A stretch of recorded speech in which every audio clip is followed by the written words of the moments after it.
Hello, everybody. My name is Mick, or MrStormCrow, and it has been a while, but I'm glad to be back, and I'm going to actually show you how to install the Tor network, how to actually use it, and we're also going to talk about, I guess, the channel in general, and how exactly we're going to proceed from there. But of course, before we begin, if you can give a like or perhaps subscribe, that'd be really appreciative, as we're trying to grow this channel. Hopefully, we can reach 200 subscribers. That would be the goal. But without further ado, let's sort of begin on how exactly to get onto the Tor network. Now, if you're not aware of what the Tor network is, it's a way of getting access to websites that you normally wouldn't be able to through normal means, and these websites in particular have a different end domain. So you know how usually you have a .com? Well, this one is a .onion. So that's one of the things that's very interesting, right? You can't actually access these .onion sites without actually having the Tor network. One of the ways you can do so is if we go to this one, which is torproject.org. It is open source, I believe, from what I've heard, because people are able to build sites from it. And what's cool is that it's pretty simple. All you need to do is pick essentially your OS. If you have Linux, click on this. If you have Mac, click on this, Windows, and of course, Android.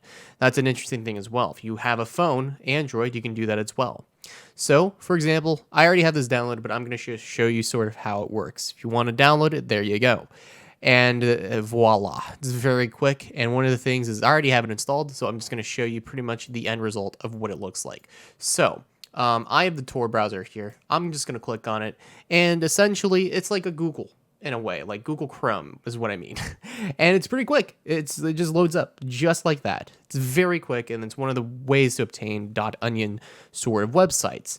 And that's the one thing I will say about the Tor network. It's almost on par in terms of startup times with like Google Chrome. It's pretty vast. It's pretty similar.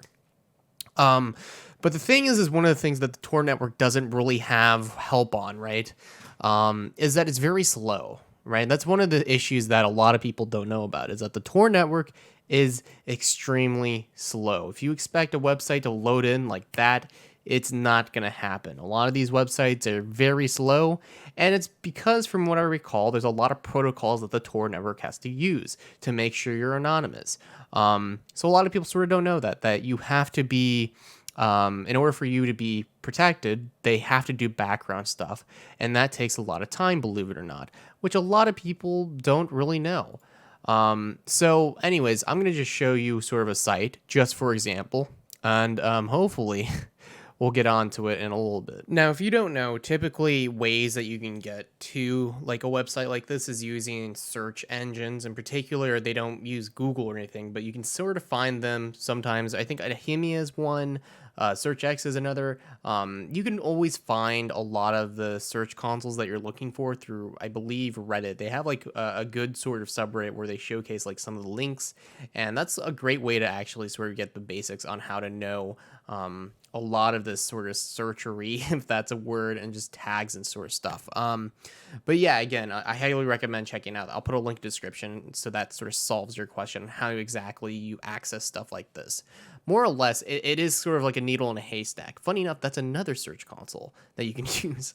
But a lot of this stuff does sound like it's like a needle in a haystack, right? You don't know where you can land, and even by that chance that you find a website, it could be shut down just from either the hosting or the FBI literally seized it. So that's fun. But yeah, like for example, I'm in like an archived website, I think, or it's something called Archives, essentially. And one of the things that's interesting is this one is apparently talking about anime or artwork. Specifically, this person's talking about their degree or whatever, if they could just drop out. This is very recent, by the way. This is June 2021. So there are cool things, because I believe a lot of foreign countries need to use a Tor browser in order to actually escape a lot of the censorship that's going on there, or tracking from the government, possibly. But one of the things I do also want to ramble a little bit about is how I do want to apologize how I was very late. If you don't know, if you're new, sorry, but this is for my returning people who haven't really watched a video. I've unfortunately been very busy, as life is unpredictable with college and jobs. So just want to sort of give you a heads up that I may have been very late to the party, so to speak, because I've unfortunately have been hit with the thing called real life. But I'm going to try to make content as soon as I can. But that's the cool thing. You can actually find some really cool stuff sometimes. And I believe one of this, you can actually just copy and paste this domain if you'd like. You should be able to find it right there. Just type it in literally from my search bar. But yeah, one of the cool things is you can find really interesting websites. There are some illegal practices, unfortunately, due to the fact that the dark web is not that regulated. It is. Sometimes the FBI or the government will literally like seize your website. In that case, you're fucked. And also, you're in trouble. You're going to prison with Bubba. So again, yeah, there are that possibilities or how should I say it? Ways that you could go into legal stuff, but just yeah, as long as you just get away from it as fast as possible, you're fine. But yeah, like unfortunately, that is one of the things about the dark web. You could stumble into illegal shit. Now, as for someone who's wondering if, let's say, like, how should I put this politely?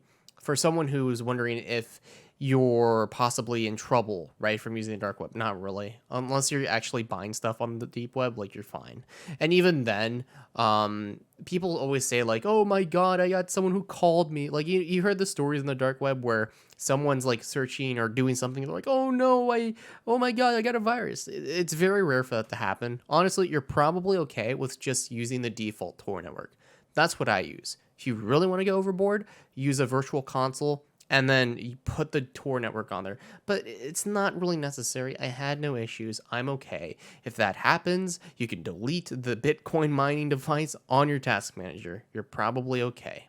And in the likelihood that you get caught, well, that's unfortunately one of the things that happens when you own the Tor network. But again, my point is that it's very rare to really get in trouble when it comes to this sort of stuff, just from literally just using it, if that makes sense. If you're doing illegal shit, of course, you're going to get caught. But if you're doing just normal, you should be fine, is what I mean to say. Like, I've been using this for a while. I haven't gotten in trouble, right? Especially for our video sort of, how should we say it? Just videos in general when it comes to the Tor network. So you should probably be fine. And one of the things I do love about the Tor network, I should say, is the fact that it's ad-free, right? You know, a lot of websites, usually you're having to, like, visit advertisements and stuff. That's the cool thing about the Tor network. You never really have that, which is something I miss. And that's kind of one of the reasons I liked about this sort of thing in general. It's hard to find links. It's hard to find active sites. But if you do, that's a great thing about the Tor network. Usually you're okay. It takes a while to load, but generally you're okay. So again, I hope that sort of allowed you to understand how the Tor network works. Again, it's just essentially, you can get this from the Tor project, which I can link below. As you can see, oh, I don't have it on me. My apologies. Let me get back to that real quick. But as you can see, you can actually go onto this website, torproject.org, my apologies, and you can actually just get onto it. Now, again, I'd like to say, be careful, of course. Don't download weird shit. But as long as you do this in a safe, mannered way, you should be okay. Do not get illegal stuff. You're going to get in trouble. Don't use that Bitcoin. Trust me, it can be tracked still. So otherwise, that is it for this video. Yeah, again, I want to apologize to maybe my new viewers, potentially subscribers, or my returning people who has been watching these videos from the start. My apologies. Been a little busy, unfortunately. It's just the calls of life. And, you know, as much as I'd like to make videos all day, well, at the end of the day, you have to pay those bills. So I'll see you guys in a little bit. This is a little update. I'll make a Tor browser video in the upcoming days. I'm probably going to post one within a week, if not less. I really do want to grind, so let's try to get those numbers up. Otherwise, I'll see you guys later. My name is Mick or MrStormCrow. Discord below, all that sort of stuff if you want to check it out. And I'll see you guys later. Peace out.